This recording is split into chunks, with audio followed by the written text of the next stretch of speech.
Without looking it up, can you tell me how many 3D Castlevania games there are? I'll give you a couple seconds. The answer to that question is 6. Now, out of those 6, the two 3D titles that pop out the most to me were Lament of Innocence and Lords of Shadow. I really feel like Lament of Innocence is an underrated title. It's the first 3D Castlevania game that I feel like wasn't a mess. It's really fun. I would say it's nothing spectacular. It feels really safe, but it was a nice foundation for 3D titles moving forward in the franchise. Problem was, its follow-up, Curse of Darkness, was not as good, and once again, just didn't take any real risks. So there were other 3D titles in this space at the time on the PS2 that were far better and far more worth your time. Here's what blows my mind. I really thought that Konami would have immediately followed up Curse of Darkness with another 3D Castlevania game, because Lament of Innocence had came out 2003, you had Curse of Darkness 2005. It wouldn't be out of the realm of possibility for them to put out another game 2-3 years later and hopefully finally get it right, because once again, that foundation is really strong.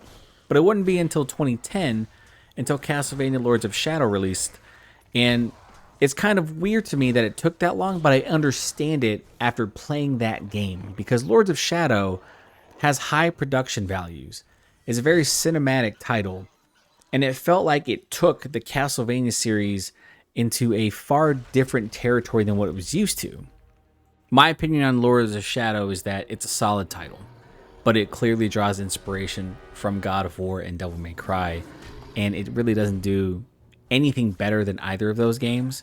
But I will say that the narrative that it tried to tell was very interesting, and I love the fact that Gabriel Belmont was pretty much willing to do whatever it took to resurrect his wife and exact vengeance on the Lords of Shadow.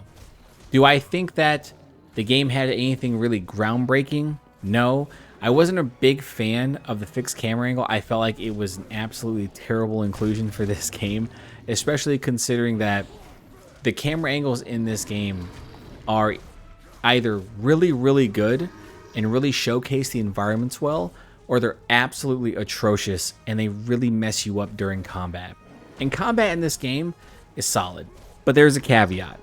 Now, while Castlevania Lords of Shadow gives you the ability to learn so many different combat maneuvers, it really does. There's a lot of stuff to break down in here, and I recommend that if you go back to play this game, that you get in there and you start utilizing all the combos at your disposal. But here's the deal. You really don't have to, because this game is really basic in terms of its enemies, and they all have really easy tells. So you can just kind of get away with dodging, spamming your light attacks, and then rinse and repeat. You really don't have to dive too much into it, but I recommend you do, because it can be a lot of fun. I love grabbing enemies, juggling them in the air, doing these crazy combo attacks, hitting them with a dark magic attack, and then consistently putting that pressure on them. It is so much fun to do so, but you honestly can get away with just dodging, spamming attacks, and just moving forward that way. Regardless, though, I found the combat to be really fun, even though I have seen a lot of complaints about how basic it can be. But that's because you can get away with it. I don't feel like the game punishes you enough. Every enemy has a pretty easy tell, and every boss, I would say, is relatively easy to beat. I think the final boss in the game, Satan, is probably the most difficult in terms of just combo variety.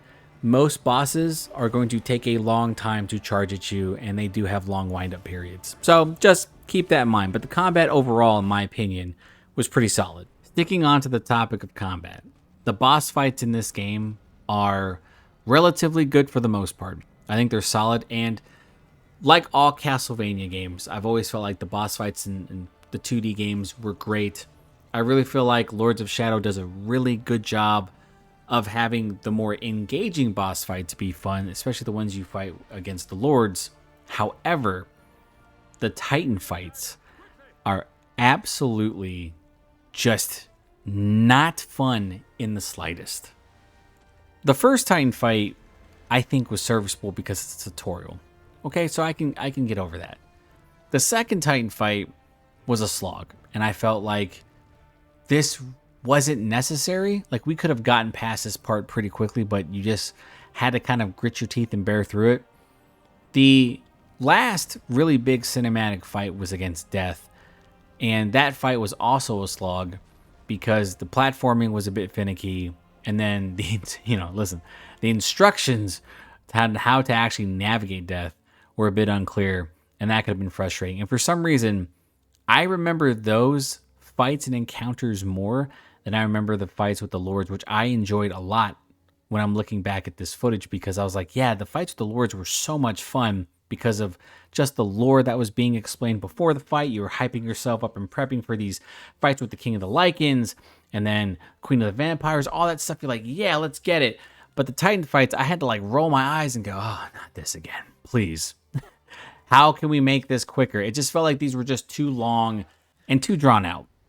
Now that we've got all the information about combat out of the way, I want to talk about what I feel like is the biggest change to the Castlevania formula in Lords of the Shadow, and that is its overall structure.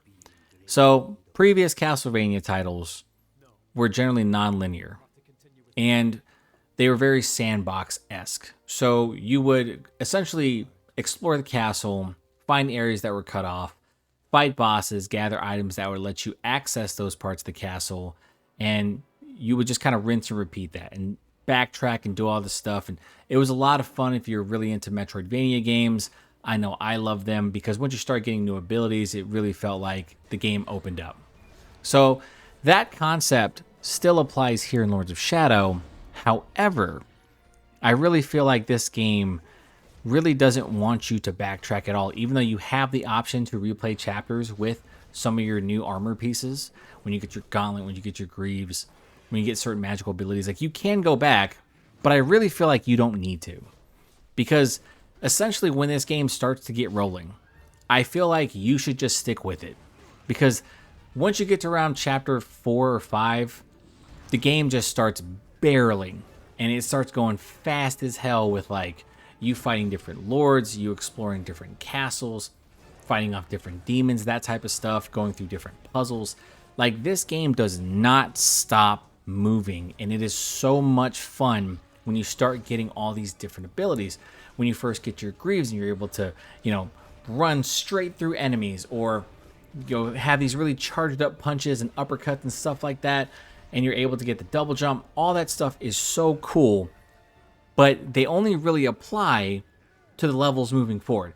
They don't necessarily apply to stuff that you saw in previous levels.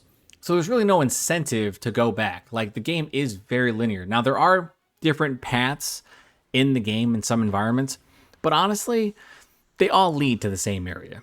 And I'm not trying to dissuade anyone from exploration. You should explore and find the bodies of fallen knights so that you can upgrade your health and your magic. But honestly, the game is very linear in nature.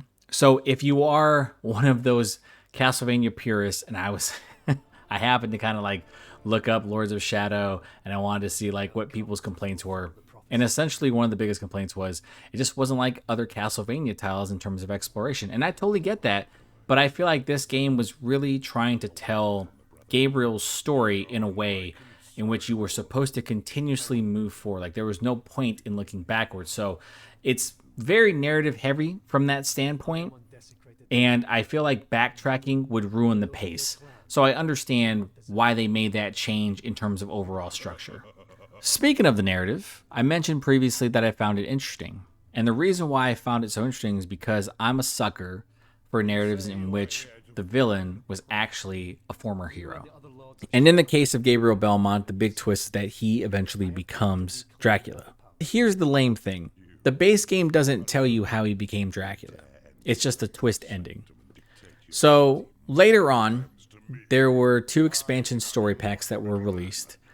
And this is the story of how Gabriel became Dracula. Basically, he went to Carmilla's castle to contain an ancient evil. He gets help from Carmilla's daughter, Laura. And Gabriel gets told that he cannot enter the Forgotten One's lair. So pretty much he has to die. So Laura bites him, turns him into a vampire. Gabriel then goes into this lair, beats the Forgotten One, claims his power, and becomes corrupted. Thus, Dracula is born. I really wish that was a part of the base game, but it wasn't. And I had totally forgotten that these two DLC packs existed. So when I was playing this game on PC, I went, "Holy crap, there's more to this story." I had totally forgot this is the way he turned into Dracula. And even though I'm not a fan of DLC that expands upon the story or tells an ending, I'll be honest, I actually didn't mind it here. Because you could have absolutely made Lords of Shadow 2 about Gabriel becoming Dracula. But honestly, I think this was a good way to bridge the narrative between both those games. So I was fine with it. I also want to commend the writers for Lords of Shadow, especially in regard to the origins for the Lords of Shadow, because it feels very Kojima-esque. Like, it feels very out of left field. Feels very batshit crazy. I love it. And the reason why I'm saying that is because the Lords of Shadow are the dark sides of the three most powerful knights of the Brotherhood of Light. So when they tell you that, when you first learn that through the Lycan King, I just remember Gabriel dismissing it, and he does it multiple times, and I'm like, I would feel the exact same way, because how batshit crazy of a story is that? That you have these three intensely powerful knights. Basically, they're a part of the organization that you represent. And they're telling you that they became so powerful through all their different battles with the spawns of Satan that their souls eventually ascended to heaven and they left their dark sides behind. And these dark sides eventually became the blight on the land. The irony in that. And whoever thinks about that type of stuff has got to be high on something, and I want some of it. And there are multiple twists throughout the game, and they're all just as equally as crazy as this one. But I really like the fact that Gabriel, as the game goes along, starts to actually believe what's being told to him. So he's pretty much like, okay, they're fucking telling the truth, and maybe what I'm doing is just a fool's errand. So I love the fact that as you're playing through this game, you can kind of see the doubt in Gabriel, because he does waver a little bit. So when that twist is eventually revealed that Gabriel is Dracula, I feel like it's earned. And there's a lot of games that I've played in which there is this really big swerve or really big turn, and there's no hints regarding this character's behavior that could ever indicate that maybe they'll turn it into the dark side. But I feel like with Gabriel, it's not out of the realm of possibility with the way that he acted throughout Lords of Shadow. And I really like it. I really enjoyed that twist. I think that after replaying the game and actually paying attention to the story this time, I really feel like there's a lot there to unravel, and it really shows just how Gabriel's psyche was affected from the murder of his wife, and then having a close ally in Zobek eventually revealed to be the Lord of Necromancers, and that he was actually the driving force behind everything that happens in the story. So overall, I really liked the narrative for Lords of the Shadow. I love the fact that there's so many dark twists and turns. I like the big reveal that Gabriel Belmont eventually becomes corrupt and then is now the main series antagonist in Dracula. And I really feel like that could have been just the stepping off point. It's just unfortunate that there wasn't a sequel, Imagine just what this franchise could have been if Konami had decided to continue Gabriel Belmont's story. I mean, you could have gotten so many different things, and we never got them. So that kind of sucks. But listen, the purpose of these video series is to talk about whether or not a game or a franchise deserves a remake. And okay, fine. Yeah, Lords of Shadow 2 does exist. I'm going to do a video on that separately to talk about whether or not the game is as bad as everyone made it out to be. Thus far, it's not terrible. But I really feel like it's a step down in terms of overall quality in comparison to Lords of Shadow. But listen, the intent of this video and this entire video series, if you haven't seen any of them, is to determine whether or not a franchise or a video game deserves a remake. And in regard to Lords of the Shadow, it's an absolute definitive yes. Here are a few things that I want to see changed in this game because I feel like it would take it to the next level. The first thing I want to see changed is the removal of the fixed camera angle. And I know that's a low-hanging fruit and that's obvious, but I feel like we have gotten to the point in gaming that a fixed camera angle does not work. It just doesn't even make sense anymore. And because of the advancements in technology, especially visually, imagine how some of these environments would look with today's technology. And you put me in a fixed camera angle when I'm trying to engage in combat. Just don't do it. It gives you more flexibility, gives you more freedom. And here's the thing. In Lords of Shadow 2, the removal of that fixed camera angle and the ability to control your camera is actually pretty damn awesome. And something that I would love to see in a Lords of Shadow remake. The second thing I would love changed almost immediately is the removal of the Titan fights or any really big Shadow of Colossus-esque fight, because I feel like you could do them in a manner in which they are not a slog.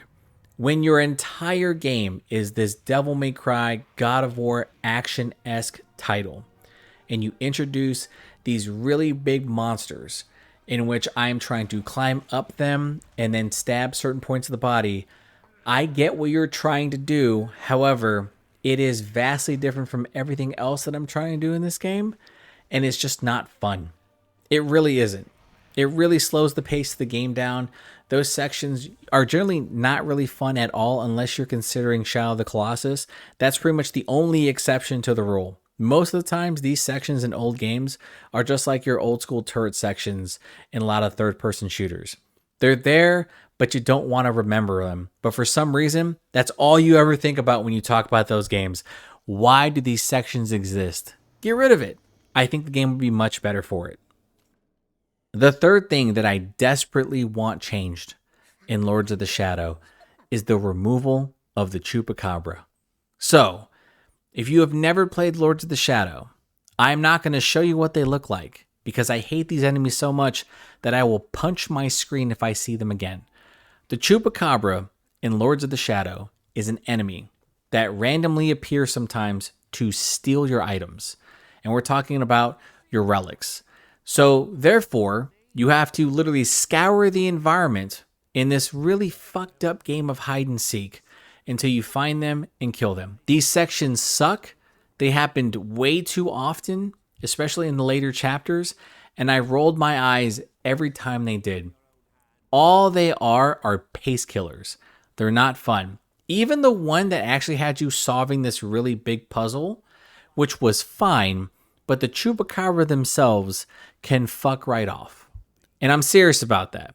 They are absolutely the worst enemy in the Castlevania series, and I never want to see them again. Thank you. Now, the last thing that I want desperately changed, and you know what, let's not call it desperate. The last thing I just want changed in Lords of the Shadow is I want there to be a better reward for exploration in regards to backtracking. So when I gain a new ability, let's say the double jump, let's say whatever they do with the Greaves, because the Greaves just made you run faster. And sprint is now like something that has to be in like every game. But when I get these new abilities, incentivize the player into going back to the previous chapter or previous area to explore so that it makes it fun to use. I really feel like just bring back just a hint of that old school Castlevania feel. I think a lot of fans would love it. Now, in terms of things that I feel like you could change, it just depends on the developers. I feel like Gabriel Belmont could be given just a little bit more of a personality. He's not really talkative early on in the game, and I feel like he's a bit limited in his conversations. By the way, if you didn't know, Robert Carlyle, who's a fantastic actor, voices Gabriel Belmont, and honestly, he's very underutilized here. Now, he talks more, a lot more, in fact, in Lords of Shadow 2, but I really feel like here, they could have utilized his range because he is such a great actor.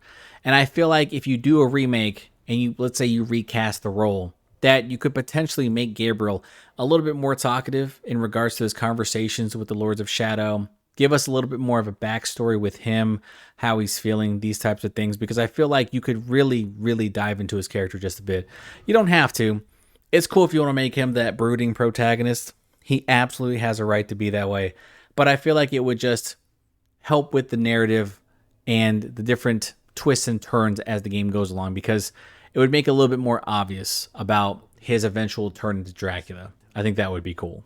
Another minor change, and I really don't know if it's minor or not, is the addition of a third phase for each of the Lords of Shadow fights. The reason why I want those is because these fights are supposed to be these really big, epic bouts.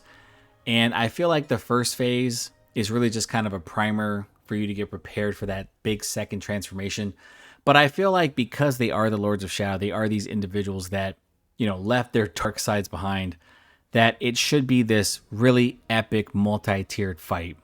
Because you are essentially going to have to like push Belmont to his absolute limit to beat them. And I feel like just doing 2 phases and then a couple QTs at the end to finish them off, it just isn't satisfying to me. I really feel like the inclusion of a third phase would be pretty epic. Also, can we fight Zobek, please? I know that you fight him in Lords of Shadow too. I don't care about that. Imagine how satisfying it would have been for Gabriel Belmont to finally find out that the person behind all of his pain and suffering was Zobek. A person that he trusted, a person that he saw as a brother, someone who was assisting him in his journey, and it turns out that this individual was the Lord of Necromancy. So imagine Gabriel turning to him, waxing poetic that you betrayed me, you betrayed the Order, all this other stuff, and then they have this really epic fight scene. And it would just be kind of a taste or a glimpse of what happens in Lords of Shadow 2, right? Let's say Zobek gets injured, or he's about to deliver the killing blow, gets killed by Satan, quote unquote. And then afterwards, he ends up showing up in the cutscene. You're like, how did you survive? That type of stuff. I think it would have been more satisfying that way. But instead, he just kind of makes the big reveal, has that really long-winded villain speech, and then gets burnt to death. If you happen to find that satisfying, I have to ask why. Because wouldn't it have been cooler to see Gabriel absolutely beat the crap out of Zobek? Especially after all the trouble he got put through? Maybe that's just me. Before I end the video, I just want to say there's one thing I really don't want changed if a remake were to happen. That is the introduction of Satan. I really feel like where they put him at the point of the story is perfect. I feel like he should be that character revealed to really be behind the entire thing, like his manipulation of Zobek and stuff like that. I feel like that's completely fine. I also feel like, please, if it's somehow possible, get Jason Isaacs back, because that man is amazing. He completely crushed this role, and I feel like it's just in the perfect spot. The fight itself, the music, the setting, all that is perfect. I really feel like you do not need to change this at all. If you want to make adjustments to anything else in this game, feel free to do so. Leave a comment below. Tell me what you want to see changed in Lords of the Shadow if it happened to get a remake. I assume Konami's probably just going to work another Castlevania game. That's completely fine too. But all I'm saying is, if we have this remake, if it actually happens, and it's one of the remakes I actually desperately want to happen because I'm a huge fan of this game and I like the Castlevania series a lot, I would love to see Jason Isaacs return as Satan. I just think he's such a cool character. I love the reveal, and I love the combat with him. I'm just, you want to make a couple tweaks to the things that he does, do your thing. But I just like the way the entire section played out. Really fun to me. And that's going to do it for this video. So, if you like the content, please consider like, sharing, and subscribing. If there are any other games you want me to cover, please leave me a comment below. Now, just to let you know, I have to be able to get my hands on these games, and I can do that via emulator, whatever. But just let me know in the comments below about what games you'd like me to cover. I will absolutely consider it, unless it's Days Gone. That game is really freaking long, guys. That's a really long game. Just throwing that out there. I'm going to let the rest of this cutscene play because it's awesome. I'm Kent from Pixelated Thoughts. Y'all have a good one. I'll talk to you next time.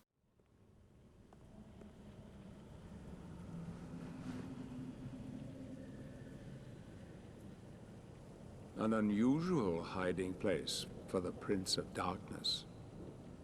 Don't you think?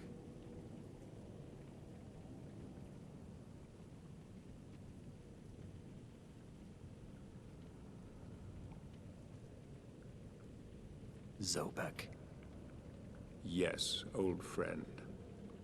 It is I.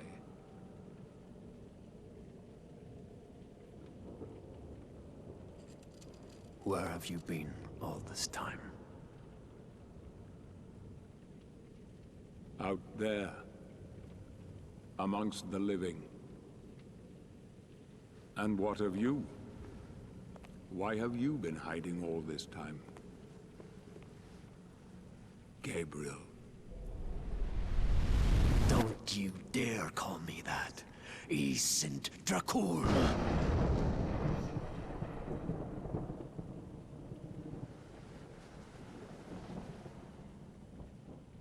No doubt, you once were. But alas, look at you now. A mere shadow of your former self. Shadow, am I? What do you want, old friend? Satan's acolytes are readying for his imminent return. He is unlikely to welcome both of us with open arms. Don't you think? Help me stop him.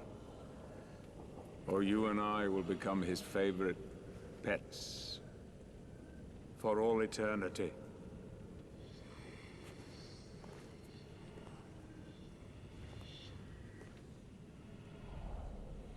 It is time to get out of this wretched tomb you have made for yourself. Stop skulking in the shadows. Don't you care that he will enslave you?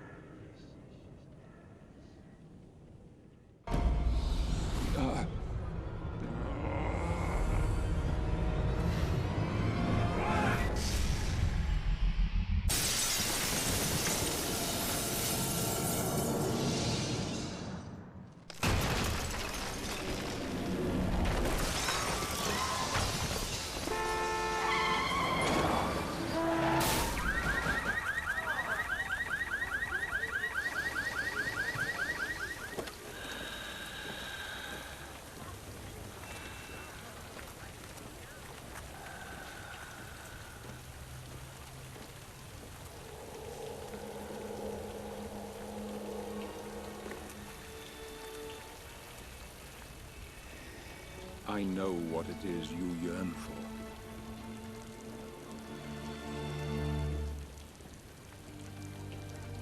I cannot die. Yet. I cannot live. Help me, and I can free you of your immortality.